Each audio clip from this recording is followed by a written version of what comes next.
You are listening to the regular version of Sexy Marriage Radio. smrnation.com.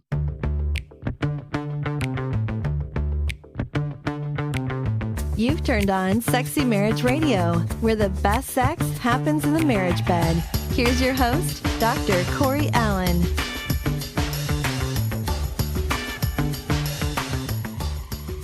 Well, welcome to another episode of Sexy Marriage Radio. Again, live from the Sexy Marriage Radio Getaway. Love it. Always so great to have people that hang out with us for the 4 days we're here and hang out to listen to us do a show. Yeah, it's been greatness. Let's be honest. They're hanging out to see you do a show, babe. Well, true.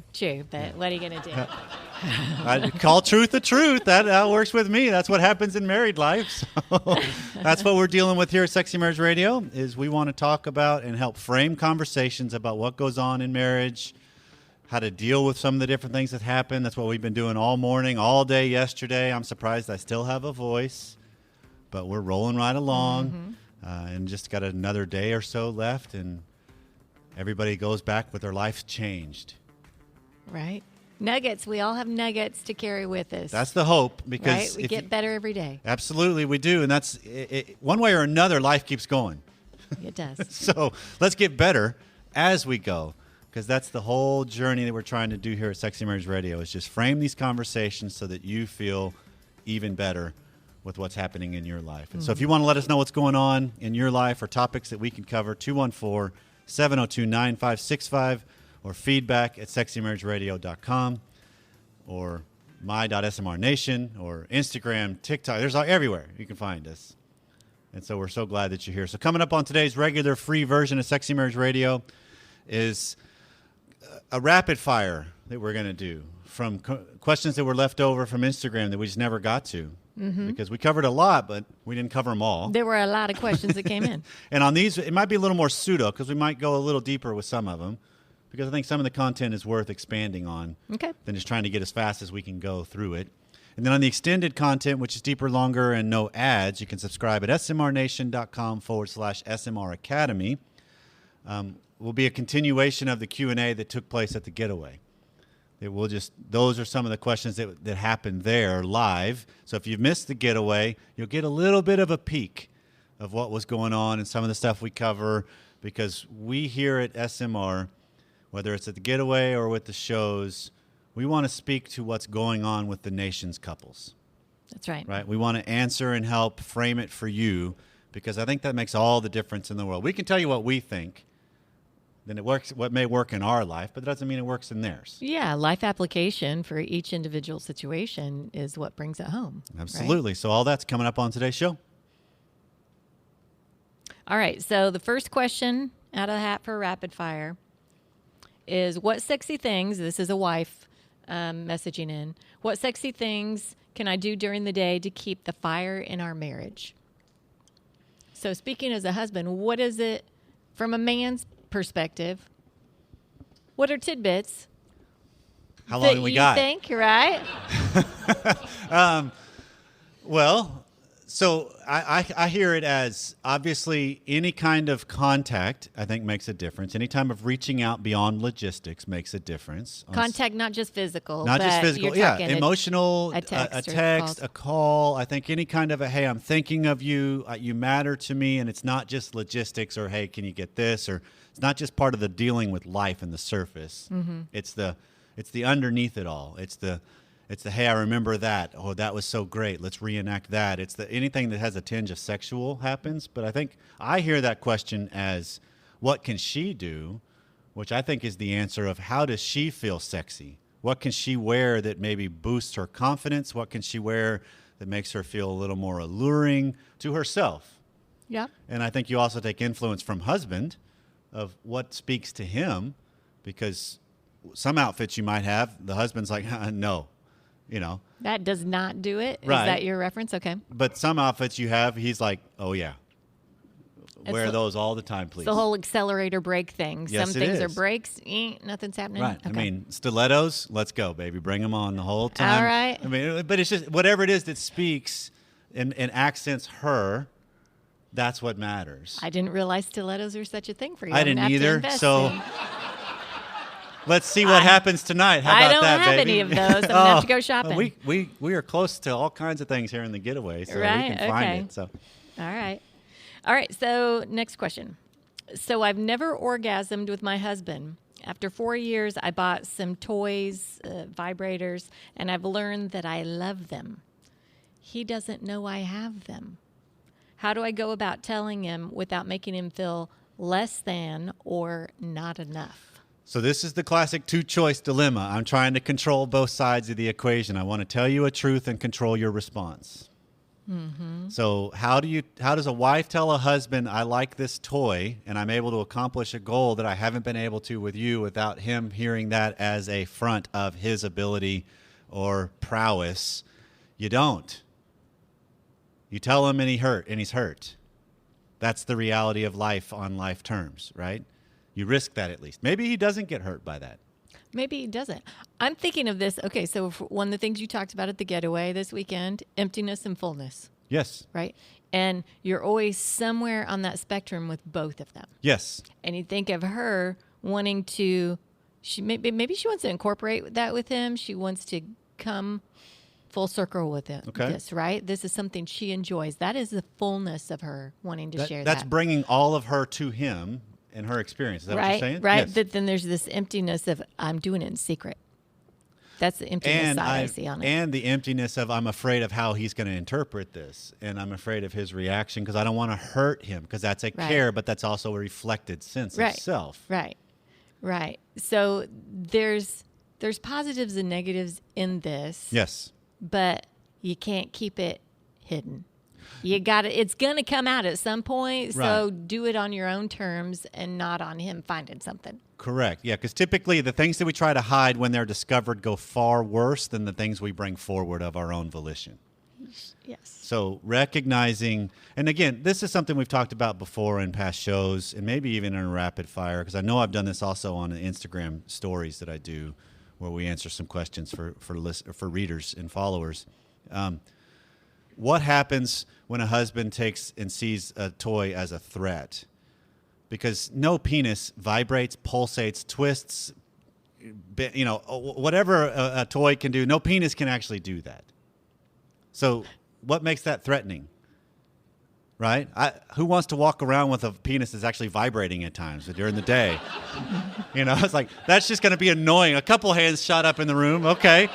Well, maybe I'm looking at this all wrong. Huh.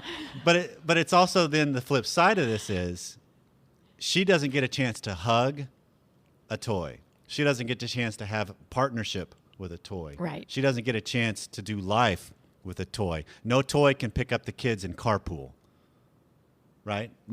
So yes, it can be a little bit of a hit to your prowess, your ability, the way you view your sexual, power. But also, how do you realize that it's not? It can be an ally. It can be an advocate for you. It can be something that's very helpful and beneficial. Right. I just think of so many people that don't even make an effort to figure out their sexuality, and she's done something to figure out. Right. This was a goal she went after tick, and figured it out. So good on her. So bring that to the table. Mm-hmm. Don't be scared of him. Don't be Recognize. scared of yourself Right. either. Recognize hurt can happen, but you can handle it. Right. Yep. Next question, totally kind of different. When is the right age to teach your kids about sex?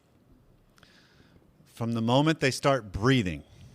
Right? When they start talking, Yeah. right? And you're teaching them appropriate words to use. Right. I think sex. Let them know what anatomy is and what the real words are. That's how it starts. It's medically appropriate terms. It's a penis, not a pee-pee, a TT, a wee-wee.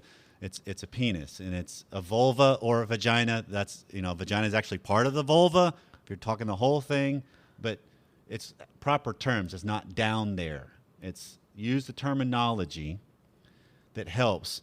Then as they progress, then you get into the child developmental side of the brain. That a lot of times when you're talking about when do I have the talk, which is the birds and the bees talk that I think they're probably asking, you're setting the groundwork with it. With the conversations you're having about the subject and their own body. I still remember our son, Dad, he was in the bathroom. He was little, and he was trying to go to the bathroom, and he had an erection, and he couldn't pee into the toilet. Right. And it's like, Dad, why does it do that? I'm like, well, eventually you're going to really like that it does that, son. It's a really good thing. That means it's normal. You're doing great. But I realize it's also really annoying when you really got to pee. Like, yeah, it does. I'm like, I get it. Do you need to go in the bathroom? You want to go to the backyard and pee? Yeah. And so he just shot it out, into the yard. Right. But it's just proper terminology makes a difference. And then around 7 or 8, 9, depending on kid, is when abstract thinking starts to enter their mind. That's typically when you want to have the talk as it begins. Because, again, it's not a talk, it's a conversation. Right. Right? And so it evolves where you talk through, here's the basics of what's going on. And then I love the idea of from that point forward, you've already been incorporating this some, hopefully, but from that point forward, you take advantage of teachable moments. You're watching a movie together, you're watching a show, you drive past a billboard, you pause, and you say, what's the message they're sharing there? What's going on with that? What do you suppose about that? Then you have a chance to impart some of your values that you want to add to it. Yeah. Well, and starting at a young age with the terminology and those things takes out some of the embarrassment about it. I mean, if the first time I'm talking to my daughter about sex and sexuality is when she's already an adolescent and she's hearing stuff from her friends, it'd be awkward for me and for her because she's already embarrassed. That's not something we've talked about in the past. And she would sense that awkwardness coming from you. Yeah, if she's sensing that her parent is uncomfortable with it, well then, she's going to be uncomfortable with it. But there was another question in here about resources. Okay, table that just real quick because I will answer that on what are the resources that we've used and what we really love. Yeah. But the other thing to think about is for anybody that's listening, anybody that's in the audience that has not had this kind of conversation or frankness with your child, and you're freaking out thinking about doing this and having this conversation, that's your big bold takeaway is I'm leaving the getaway and telling my kids about sex. Sweet. Realize they're going to recognize the awkwardness. So sometimes your opening statement's going to be, okay, this is an awkward conversation we're going to have, and I'm freaking out having it with you, but I'm going to do the best I can. Here we go. This is important. You kind of acknowledge the elephant in the room. You kind of acknowledge the dynamic that's going on because I think that's how we move forward. What we used in our relationship with our kids, I had a colleague in my grad school program that when the baby shower, she gave the book, Sydney's first book on sex, was how she called it. And it's by a guy named Peter Mayle, M-A-Y-L-E, and it was Where Did I Come From? It's the name of the book. You can find it on Amazon. It's really easy. It's millions of copies have been sold of this thing. It's fabulous. And what it is it's anatomically correct pictures. Cartoons. That are cartoon. Yeah. Right, but it's real male body and it's real female body and it's real life and it walks through the stages of what's going on in your body. It walks through the stages of intercourse and pregnancy and how it all works and how a baby evolves in the different trimesters and the months and everything. I mean, it's real involved. So we started when she was young. We started just looking at pictures and talking about the pictures in it. She was 2. Yep, we would just look at the pictures. I still remember having a conversation with her, and she comes running into the room because you were in our bedroom reading a book or something, and she comes running in, pulls her diaper down. Mommy, I have a vagina. And that's great, honey. Do you have one too? Yeah. Can I see it? No. You can't. That's not for you, baby. But but it's just that kind of concept of you want a calmness that can happen, and so that book's a great framework. And then when she hit 8. On her birthday, we read the book. I still remember that. It was right around it. We read the entire book, and it's very frank about what goes on with sex. If you wanted to fast forward beyond that into adolescence, then you get another book that was a follow-up by him called What's Happening to Me. And this is adolescence. What's happening to me now? I think so. Either one. Because it's an exception. It's close enough. Right. Either one. But it's the idea of from there, he starts getting into puberty, adolescence, wet dreams, masturbation, acne, what's happening with your body, just all of it. And so it starts as a framework to talk about all the other things. And so for anybody that's in the nation that wants more of a Christian bent, these aren't that, but they are medical. You Yeah, add they're it just yourself. straightforward, This is just yeah. straightforward data that's helpful. You add the value to it. Yeah. Because this is a subject that we need to do better as parents, because that's where the information needs to come from, because kids' brains are sponges, and I want ours to be so full. What the world's offering out there, there's no room for it. Okay? So Pam, our sponsor today is a company that's near and dear to our hearts. Yes, they are. HelloFresh, because they've been in our home for many, many months now. Mm-hmm. And they've taken a lot of the burden and angst that would come around mealtime, more specifically, what are we going to eat, and variety being on display in the Allen household. They've taken that and made it so easy, because HelloFresh provides everything we need right at our doorstep. They've opened up your palate. They really have. And what's so much fun is we do this all together as we're creating the meals. Yeah. Because it comes in, it's all pre-measured. It's exactly what you need. You get to pick from usually around 14 different recipes each week. You pick and select which ones you want that fit. You can add some add-ons like some garlic bread or some extra protein or some desserts, even if you want to make it even easier. Yep. But what the fun thing is ways to come out in our household is oftentimes the party has already begun when you are walking in, because the cooking is starting. Kids may be involved. Yeah, you guys are already chopping up veggies and whatever. You come join in, and then we have a meal together as a family. And then every single meal, we rate them We do. as a family. And only one for each of the kids has rated below like a 7. And Oh that my was gosh. just because they didn't like the actual entree, not the taste of it. It was so good. They just didn't like what it was we chose that week. Because they're kids. Most of them are like all 9s and 10s. Right. So HelloFresh is convenient. It's contact-free delivery right to your door. The recipes are easy to follow. They give you pictures to guide you all along the way. They take the stress out of everything you need to do each and every week to feed your family. And they're flexible. You can customize it. Like we mentioned, you can easily change your delivery days or food preferences. You can skip a week, which we've had to do several different times with our schedules. And with HelloFresh, we are proud to have them as a regular sponsor right now. So go to HelloFresh.com/SMR14 and use the code SMR14 for up to 14 free meals plus free shipping. Wow, that's a deal. In case you missed it, that's HelloFresh.com/SMR14, the number 14, and use our code SMR14 for up to 14 free meals plus free shipping. All right, next question. Is my husband still attracted to me if he can't keep it up during sex? So an erect penis or a flaccid penis usually has nothing to do with attractiveness,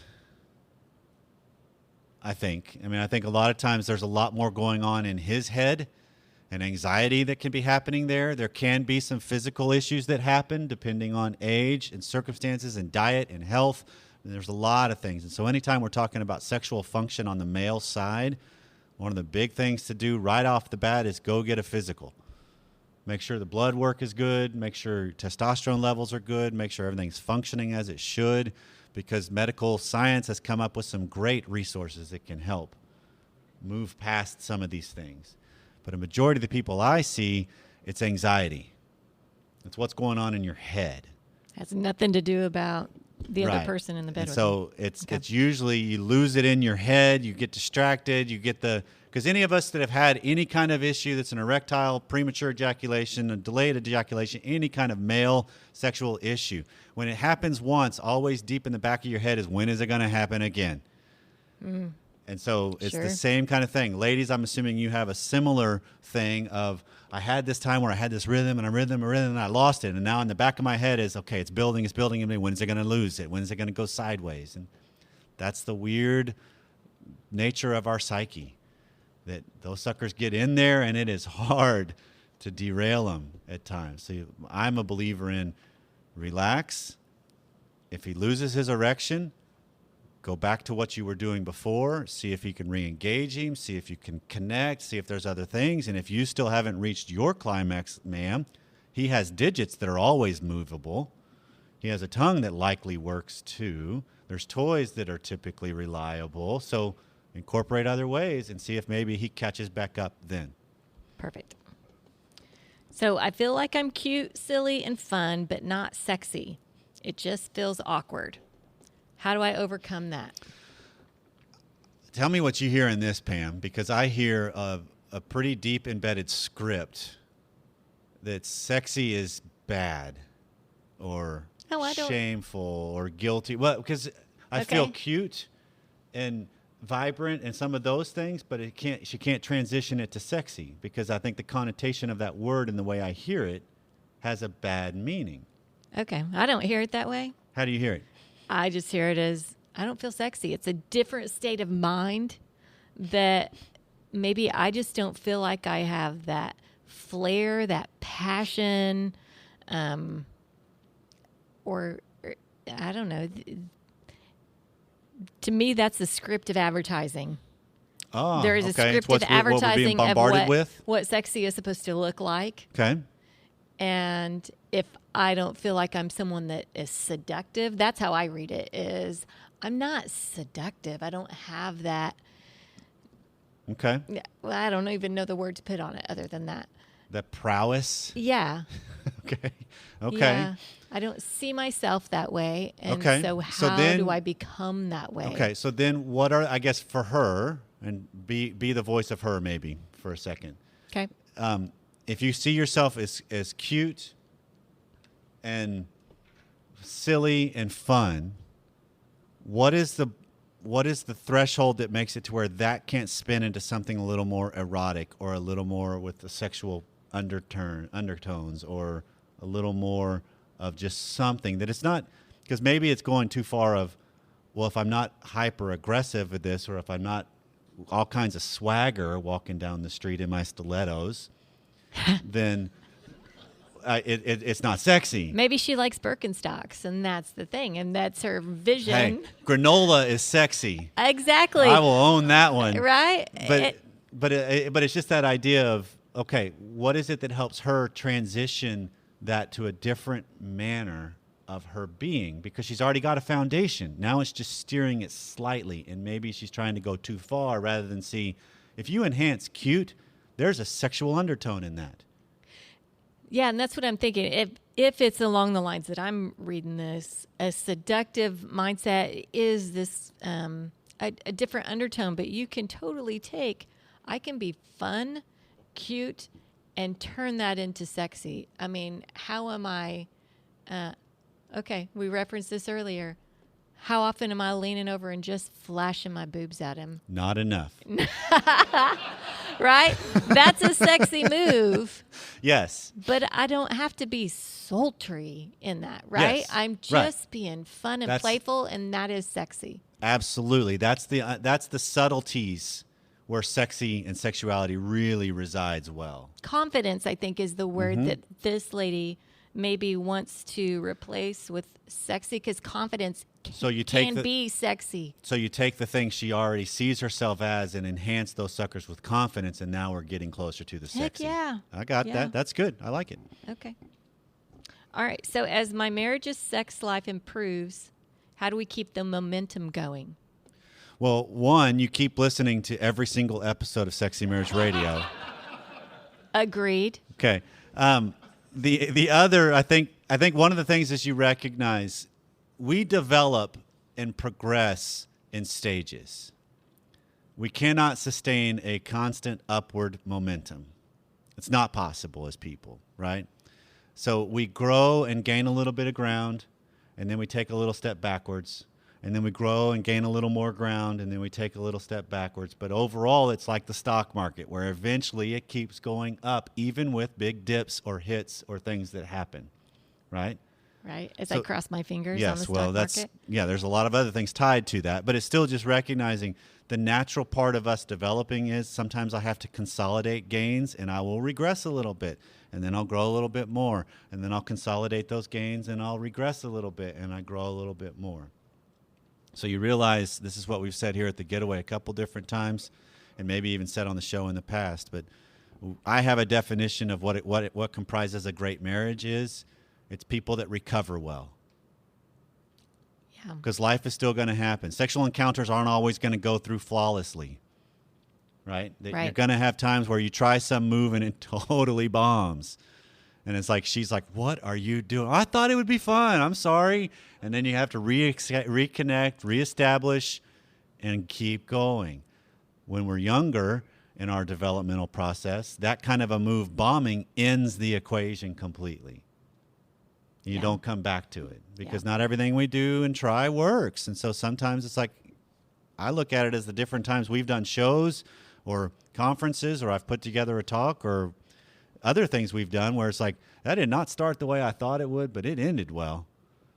Right? We recovered, and look at Right. that. Yay, us. That's good. And That's it was a good giant thing. win. And you recognize the win right then in that Yes. situation. Yes, that's a consolidating of the gain. That's Yeah. good. How do you improve desire in the low drive spouse during a stressful and busy season? As you gaze for me to answer that question for you, you wrote that in, didn't you? That's from Hot CPA. Yeah, that's from.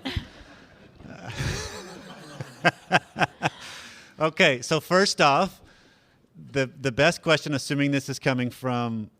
It's a mom. Okay, so that she's asking this of herself. How do, as she's claiming the low desire stance? Because I hear that as maybe the higher desire is asking that question.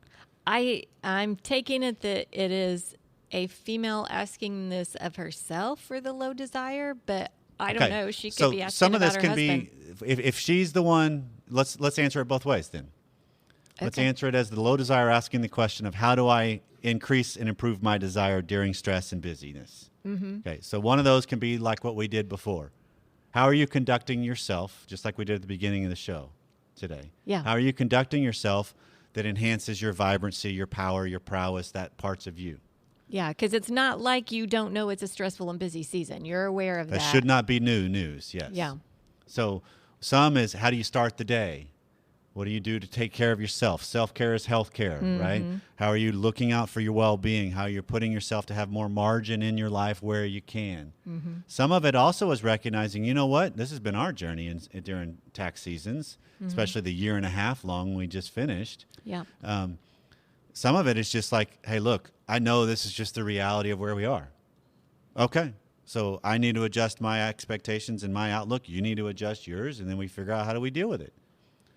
Coming at it from the other side, what if the high desire is asking this question of, look, I know I'm going to be busy, so how do I, or I know they're going to be busy, so how do I keep them engaged? Well, you don't. You be somebody that's worth engaging with. Right. You be a good student and create margin for them.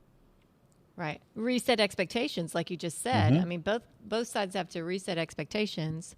As the high desire, I guess one of the things that I appreciate from you is you pointed out, you say, okay, we need some time. I'm taking you away tonight. Right? When this person, whenever their stressful and busy season is, I don't know, does it last 6 months? Does it last a year? There's got to be a time in there that you take time away. Right. Right? And it doesn't have to be an entire weekend because maybe you can't afford that time. Maybe it's 3 hours. Maybe it's 4 hours. Maybe it's a Sonic happy hour cherry limeade that you just drop by with their Yes. office. Yeah. Right? That you're Maybe it stealing is. time. And those are connections and those are moments. And then it's off to do what you're doing. But it's just recognizing what's my side of this equation as a higher desire. That's all I can control on this. So how am I being somebody that's inviting a connection opportunities and creating margin where I can for my lower desire partner to be cleaner on the pressure between us? Gotcha. So I'm curious, Pam, your experience with this of rapid fire, just trying to get through as fast as we can versus rapid fire and expanding a little bit more. Is it better if I'm fast or slow? It depends on if it's busy season or not. Well played, my love. They both have their place. Yes, they do. Sometimes you just don't have time and it's enough already and you got to get some sleep. Got to get some sleep. I get you. Well, this has been Sexy Marriage Radio. If we left something undone or you want us to expand a little bit more, let us know. 214-702-9565. Or, as always, feedback at sexymarriageradio.com. So However you took some time out this week to listen, thanks for taking a little bit of time with us, and we hope to see you again soon. See you next time.